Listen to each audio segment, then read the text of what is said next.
अस्सलाम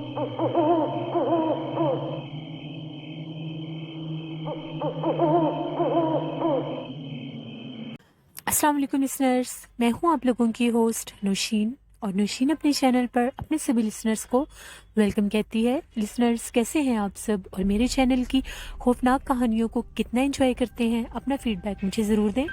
आज आप लोगों के लिए मैं एक और बहुत ही दिलचस्प खौफनाक कहानी लेकर आई हूँ, और ये खौफनाक कहानी मेरे साथ आतिफ ने शेयर की है। आतिफ कहते हैं कि मैं डीजी खान का रिहायशी हूँ, और मैं आपके साथ मेरे फादर की ज़िंदगी में पेश आने वाली एक सच्ची खौफनाक कहानी शेयर करना चाहता हूँ। ये कहानी तकरीबन आज से 35-40 साल पहले की है, जब मेरे अब्बू बिल्कुल यंग हुआ करते थे। बहुत बड़ी उन लोगों की हवेली थी। अब्बू के एक दोस्त थे, अक्सर अब्बू उनकी बातें किया करते थे कि वो अमल करना जानते हैं, अमलियात है उनके पास, जिन्नात को देख सकते हैं, गैर मरई मखलूक़ात को देख सकते हैं। हम लोगों को भी बहुत शौक था कि कभी हम उनसे मिलें। अब्बू ने उनको ये बताया, यानी हमारे दादा अब्बू ने अब्बू से ये कहा कि उनके वही दोस्त उनके घर रहने के लिए आ रहे हैं। हमारे अब्बू बहुत ज़्यादा खुश थे कि अब वो भी उनसे मिल सकेंगे। जब वो उनके घर आए तो उनकी रिहाइश के लिए दादा अब्बू के कमरे में ही बंदोबस्त कर दिया गया। दादा अब्बू उनके साथ रहने के लिए हवेली के बिल्कुल एक कॉर्नर वाले कमरे में चले गए, और वहीं पर उन दोनों का रहने का बंदोबस्त किया गया, क्योंकि दादा अब्बू यही कहते थे कि जितने दिन उनके दोस्त वहाँ पर रुकेंगे, दादा अब्बू भी उनके साथ रहेंगे। अब्बू ने जब उनको देखा, उनसे मिले, तो वो उनको देखते साथ ही पहचान गए, क्योंकि उनकी जैसी पर्सनैलिटी थी, उनका जो हुलिया था वो बिल्कुल ऐसे ही था जैसे आमिल हजरात का होता है। बड़े बड़े बाल थे उनके, और गले में उन्होंने कुछ तस्मीएं वगैरह बड़े बड़े मनकों वाली वो भी पहनी हुई थी।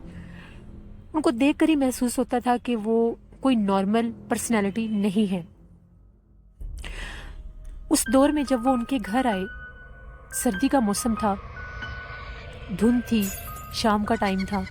अब्बू उनके लिए खाना लेकर जाते थे, दादा अब्बू और उनके दोस्त के लिए खाना खा लेते थे जब, तो अब्बू वहीं पर बैठ के उनकी बातें सुनते रहते थे। वो बड़ी खौफनाक बातें भी बताते थे कि जिन मैं देखता हूँ मेरे पास आते भी हैं। जब मैं कोई अमल करता हूँ, कोई चिल्ला करता हूँ, तो उसके जो मुवक्किल होते हैं वो कुछ दिन मेरे पास हाजिर रहते हैं। तो ऐसी बातें उन्होंने करनी शुरू कर दी। थोड़ी देर के बाद दादा अब्बू ने अब्बू से ये कहा कि बर्तन वगैरह ले जाओ और जाकर सो जाओ, रात बहुत ज्यादा हो गई है। 11 बजे का टाइम था। मेरे अब्बू वहां से उनके पास से खाने के बर्तन लेकर वापस आ गए। ठंड बहुत ज्यादा थी। दोबारा फिर दादी अम्मा ने अब्बू को उनके पास जाने नहीं दिया। अब्बू जब अपने बिस्तर पर लेटे तो उनकी बातें सोचते रहे कि वो आमिल जो हैं, जब उनके पास उनके जिन्नात आते होंगे तो वो कैसे दिखते होंगे। जैसे जहन में अक्सर बातें आती हैं कि गैर मरई मखलूक़ात किस तरह की होंगे, कैसे दिखते होंगे। जब से वो दादा अब्बू के घर में आए थे, यानी उनके घर आए थे, तब से आधी रात का टाइम होता था, तो इस तरह से महसूस होता था कि हम लोगों की सीढ़ियों में से छत पर कोई जाता है। अब्बू जाग रहे थे। जब अब्बू ने वाजिया सुना, रात के 2 बजे का टाइम था, कि सीढ़ियों से चढ़कर छत पर कोई जा रहा है, तो अब्बू ने बिना किसी को बताए जाकर देखना मुनासिब समझा। जब वो सीढ़ियों से ऊपर गए तो बहुत हैरान हुए। आधी रात का टाइम था। दरख्त के नीचे, छत के ऊपर एक दरख्त का साया था, जो उनके सहन में ही एक दरख्त था, उसका सारा जो साया था, छांव थी, छत पर आती थी।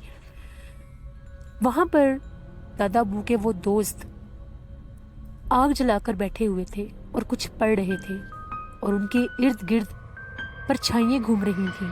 ऐसा लगता था कि कुछ हेवले हैं, कुछ साए हैं, कुछ परछाइयां हैं जो उनके इर्द गिर्द घूम रही हैं, और अजीबो गरीब किस्म की आवाजें आ रही हैं, जैसे बहुत से लोग आपस में बातें कर रहे हैं। और एकदम से खौफनाक कहकों की आवाजें आने लग गईं। अब्बू ने जब ये मंजर देखा तो उनकी चीखें निकल गईं। जैसे ही उनकी चीखों की आवाज सुनी, दादा अब्बू के दोस्त को पता चल गया कि उनको कोई देख रहा है। तो उन्होंने बड़े गुस्से से कहा, कौन है वहां पर, इसको पकड़ कर लाओ। وہ جو परछाइयाँ, वो जो हेवले उनके पास घूम रहे थे, उन्होंने मेरे अब्बू को उठाकर उनके पास लेकर गए। मेरे अब्बू डर के मारे बेहोश हो गए थे।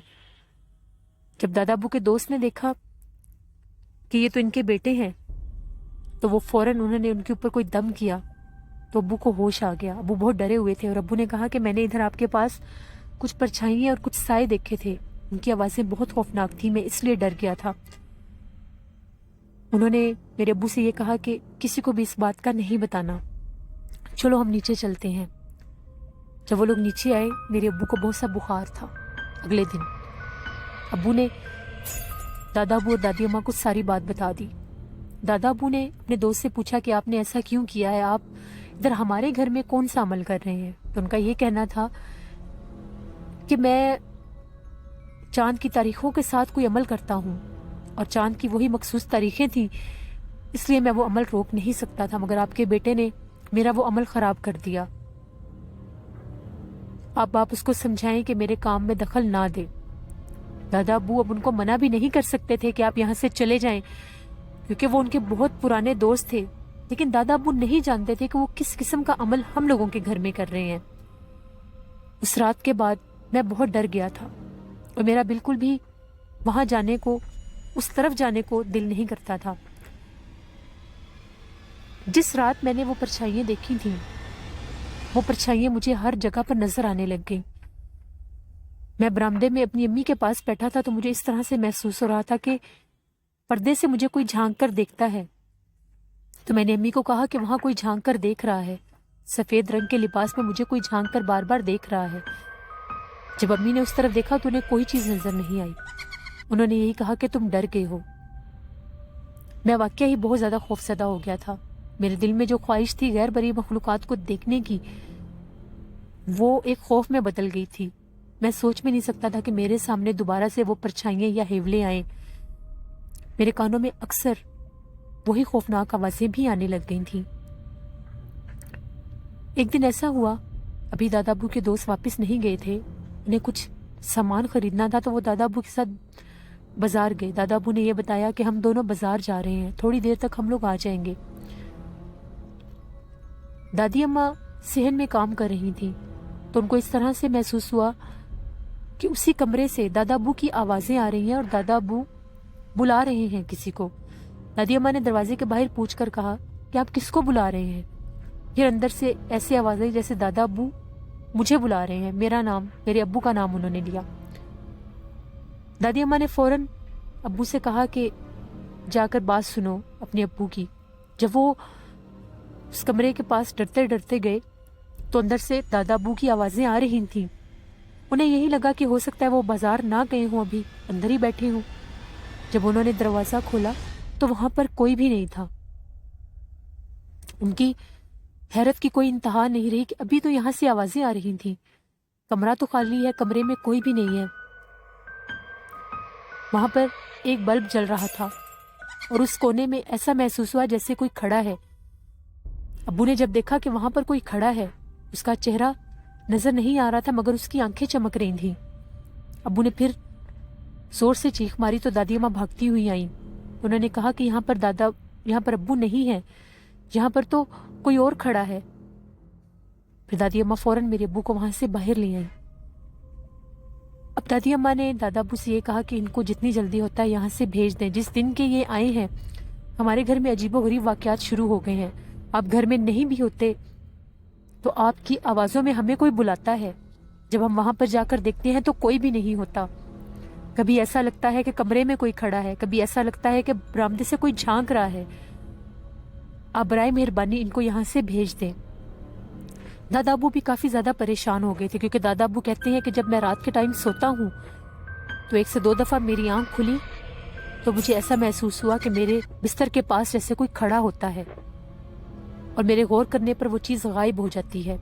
दादा अब्बू ने अपने उस दोस्त से कहा कि हमें दूसरे गांव जाना है अपने रिश्तेदारों की तरफ, तो आप बुरा ना मनाएं, तो हम लोग सब जा रहे हैं। अगर आप जाना चाहते हैं तो आप बता दें हमें।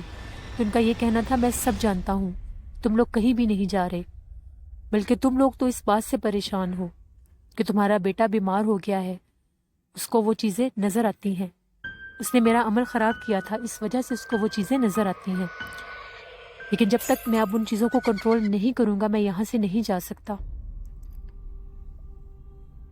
وہ کہتے تھے کہ چاند کی جس تاریخ پر میرا وہ عمل خراب ہوا تھا، اگلے چاند کی اس تاریخ تک مجھے انتظار کرنا پڑے گا، تب تک وہ چیزیں آزاد آپ لوگوں کے گھر میں ہی گھومتی پھرتی رہیں گی، وہ آپ کو نقصان نہیں پہنچائیں گی لیکن سامنے آتی رہیں گی، کیونکہ آپ کے بیٹے نے انہیں دیکھ لیا تھا اور میرے عمل کو توڑ دیا تھا۔ اگر میں اپنا عمل پورا کر لیتا تو وہ میرے کنٹرول میں ہوتی۔ وہ موکلات ہیں، جنات کی ایک قسم ہوتی ہے جو چلا کشی کے ذریعے، عملیات کے ذریعے عامل حضرات انہیں اپنے کنٹرول میں کرتے ہیں۔ پھر دادا ابو نے ان سے یہ پوچھا، آپ تو عامل ہیں، پھر آپ اس طرح کے کام کیوں کر رہے ہیں جس سے ایسی چیزیں اپنے کنٹرول میں کرنا چاہتے ہیں؟ تو ان کا یہ کہنا تھا کہ میں نے کالے جادو کا عمل شروع کیا ہوا ہے، اور اس کے جو موکل جو جنات اس کے ہوتے ہیں وہ بہت سخت ہوتے ہیں، انہیں ایک بار میں کنٹرول کرنا اتنا آسان نہیں ہوتا۔ میری چاند کی تیسری تاریخ تھی جو تمہارے بیٹے کی وجہ سے وہ عمل خراب ہو گیا۔ اب جب تک چاند کی وہ تاریخ نہیں آئے گی میں یہاں سے نہیں جا سکتا، اور اگر میں یہاں سے چلا گیا تو وہ موکل وہ جنات یہاں کے مقیم ہو جائیں گے، اور ہو سکتا ہے پھر وہ آپ لوگوں کو یہاں پر رہنے نہ دیں۔ دادا ابو نے یہ ساری بات دادی اماں کو بتائی۔ اب سب بہت زیادہ پریشان ہو گئے تھے کہ ہم لوگوں کے اوپر بیٹھے بٹھائے یہ کیا مصیبت آ گئی۔ میرے ابو کو بھی کافی ڈانٹ پڑی کہ آپ ان کے پیچھے کیوں گئے تھے، لیکن ان کو کیا پتا تھا کہ وہ وہاں پر کوئی عمل کر رہے ہیں۔ اب وہ جو موکل اس گھر میں آ چکے تھے وہ سارا دن ہم لوگوں کے گھر میں چلتے پھرتے تھے، سرعام نظر آتے تھے، کبھی کوئی پرچھائی بن کر، کبھی کوئی سایہ بن کر، اور کبھی ایسا لگتا تھا کہ ہمارے سامنے سے کوئی گزر کر جا رہا ہے، اور جب غور کرتے تھے تو وہ چیز غائب ہو جاتی تھی۔ ایک دفعہ ہم لوگ اپنے کمرے میں بیٹھے ہوئے تھے، شام کا ٹائم تھا، ہم لوگوں کے برآمدے میں ایک طرف صوفہ رکھا ہوا تھا اور اس کے ساتھ ہی سیڑھیاں اوپر جا رہی تھیں۔ ہم لوگ اپنے کمرے میں بیٹھے ہوئے تھے، شام کا ٹائم تھا، مغرب کے بعد کا۔ ایسا محسوس ہوا جیسے ان سیڑھیوں سے اتر کر کوئی عورت آئی ہے اور آ کر سامنے صوفے پر بیٹھ گئی۔ میری امی نے پوچھا باہر کون آیا ہے؟ انہیں لگا شاید محلے میں سے کوئی آیا ہو، مگر محلے میں سے بھی اگر کوئی آتا تو سیدھا میری امی کے پاس آتا، وہاں پر کوئی کیوں بیٹھے گا؟ امی نے جب جا کر باہر دیکھا، کمرے میں بیٹھی بیٹھی وہ اس عورت کو دیکھ رہی تھیں۔ جیسے ہی وہ کمرے سے باہر آئیں، وہ جو صوفے پر بیٹھی عورت تھی وہ غائب ہو گئی، اور ایک خوفناک ہنسی کی آواز میری امی نے سنی۔ امی بہت ڈر گئی تھیں۔ امی نے دادا ابو سے یہی کہا کہ میں اپنے بیٹے کو لے کر یہاں سے جا رہی ہوں، جب آپ کے یہ دوست یہاں سے چلے جائیں گے تو ہم لوگ واپس آ جائیں گے، کیونکہ مجھے اب بہت ڈر لگتا ہے، وہ چیزیں ہمیں بہت زیادہ تنگ کر رہی ہیں۔ کبھی کوئی روپ لے کر ہم لوگوں کے سامنے آ کر بیٹھ جاتی ہیں، کبھی کوئی روپ لے کر ہم لوگوں کے سامنے آ کر بیٹھ جاتی ہیں۔ جب آپ کے دوست یہاں سے چلے جائیں گے تو ہم واپس آ جائیں گے۔ دادا ابو نے کہا ٹھیک ہے، آپ لوگ گاؤں چلے جائیں واپس، جب یہ یہاں سے چلے جائیں گے تو میں آپ لوگوں کو واپس بلا لوں گا۔ ہم لوگوں نے تیاری کی، امی نے اور میں نے۔ اگلے دن گاؤں جانا تھا، آج رات کا ٹائم تھا، ہم لوگ اپنے کمرے میں سو رہے تھے۔ ابو اور دادا ابو اور ان کے دوست جو تھے وہ اسی کمرے میں تھے، میں امی کے ساتھ اپنے کمرے میں سو رہا تھا۔ ایک دم سے مجھے ایسا محسوس ہوا کہ جیسے امی مجھے بلا رہی ہیں۔ جب میں نے ٹائم دیکھا تو ٹائم کافی زیادہ ہو چکا تھا، رات کے 12:30 بجے کا ٹائم تھا۔ امی کی آواز باہر سے آ رہی تھی، میرا اس طرف دھیان ہی نہیں گیا کہ امی اپنی چارپائی پر ہوں گی۔ میں نے جیسی امی کی آواز سنی، کمرے میں اندھیرا تھا، میں دروازہ کھول کر باہر کی طرف گیا کہ امی مجھے اتنی رات کو کیوں بلا رہی ہیں، کہیں وہ کسی پریشانی میں نہ ہوں۔ جب میں باہر نکلا تو صحن میں ایک عورت کھڑی تھی۔ میں نے اندر سے ہی پوچھنا چاہا باہر کون ہے، امی آپ کدھر ہیں؟ تو سامنے جو عورت کھڑی تھی، پھر اس نے امی کی آواز نکالی اور مجھے بلایا۔ جیسے ہی میں صحن میں گیا، وہ بہت بھیانک شکل کی کوئی عورت ہم لوگوں کے صحن میں کھڑی ہوئی تھی سیڑھیوں کے پاس، اور مجھے اشارہ کر کے اپنی طرف بلا رہی تھی، مگر اس کی آواز ایسی تھی جیسے میری امی کی آواز ہے۔ اس کی بڑی بڑی سرخ آنکھیں تھیں लंबे लंबे दांत थे और बाल बिखरे हुए थे।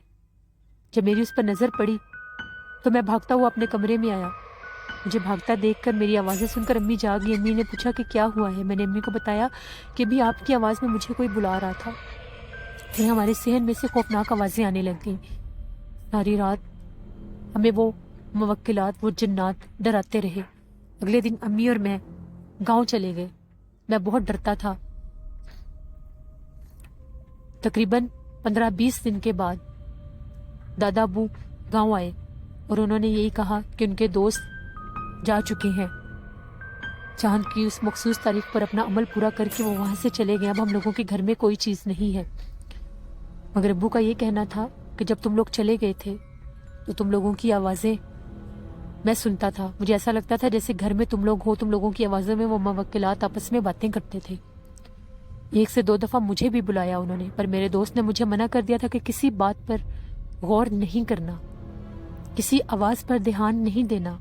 तुम्हारे सामने वो उनकी शक्लें लेकर भी आएंगे, तुम्हें अपनी तरफ बुलाने के लिए, तुम्हें डराने के लिए। हम लोगों ने बहुत टफ वो दिन देखे थे। फिर जब हम लोग अपने घर वापस आए, काफ़ी अर्सा हम लोग वहाँ पर सहम सहम के रहते थे। कभी कभार रात के टाइम छत से कोई खौफनाक आवाज़ आती थी, मगर उसके बाद फिर वो भी आवाज़ें आना बंद हो गई। ये मेरे अब्बू की ज़िंदगी की सच्ची खौफनाक कहानी थी जो मैंने आपके साथ शेयर की। बहुत शुक्रिया आतिफ आपका। लिसनर्स, इंसान जब अपनी हद से बढ़कर किसी भी चीज़ में ख़ुद को इन्वॉल्व करता है तो वो अगर मामला गैर मरी मखलूक़ात का हो तो इंसान को नुकसान पहुंचाने की कोशिश करते हैं। बहुत से आमिल हजरात, बहुत से जादूगर, बहुत से ऐसे लोग जो ख़ुद को इन चीज़ों में इन्वॉल्व करते हैं, कभी ना कभी वो बहुत नुकसान उठाते हैं। कभी भी इन चीज़ों के अमल चिले नहीं करने चाहिए, क्योंकि कोई भी इंसान इनको नहीं संभाल सकता। ये वो मखलूक है जिसको हम नहीं देख सकते, और हमें ये ख्वाहिश भी कभी नहीं करनी चाहिए कि हम लोगों के सामने वो मखलूक आए। अपना फीडबैक मुझे ज़रूर दें। आप लोगों को आज की खौफनाक कहानी कैसी लगी? आप लोग भी अपनी खौफनाक कहानी शेयर कर सकते हैं डिस्क्रिप्शन बॉक्स में दिए गए ईमेल आईडी पर। फेसबुक पर भी आप लोग मुझे ज्वाइन कर सकते हैं। इंस्टा पर भी आप लोग मुझे फॉलो कर सकते हैं। मेरी जो मैंने रिकॉर्डिंग ऑलरेडी की हुई थी, उसमें एंड से जो रिकॉर्डिंग थी उसमें थोड़ी सी डिस्टर्बेंस थी, इसलिए मुझे दोबारा से आप लोगों के लिए थोड़ी सी रिकॉर्डिंग करनी पड़ी है। अब यहाँ पर बहुत ज़्यादा ठंड हो गई है और बहुत ज़्यादा धुंध भी है आज, तो अपना बहुत सा ख्याल रखिएगा। नौशीन को दुआ में याद रखिएगा। प्यार बांटे, मोहब्बतें बांटे। जहाँ कहीं तक भी मेरी आवाज़ जा रही है, मेरा आप सबको मैसेज है, हमेशा प्यार और मोहब्बत बांटें। लड़ाई झगड़ों में कुछ भी नहीं होता। इंसान है तो ये दुनिया है, इसलिए दुनिया भी मोहब्बत और सुकून और सलामती में ही कायम रहती है। हमेशा मसलिक मज़हब को लेकर कभी भी अपने दिलों में ऐसी कोई चीज़ ना पालें जो आपको झगड़ों की तरफ, नफ़रत की तरफ लेकर जाए। हमेशा खुशियाँ बांटें, प्यार बांटें। इंशाल्लाह कल आप लोगों के साथ फिर मुलाकात होगी किसी नई खौफनाक कहानी में। अपना बहुत सा ख्याल रखिएगा। नमाज, कुरान पाक, आयतुल कुर्सी पढ़ते रहा करें। लाजमी अपनी ज़िंदगी का हिस्सा बनाएं इन्हें और बावजू रहा करें। Thank you for watching. Allah ने के बाद।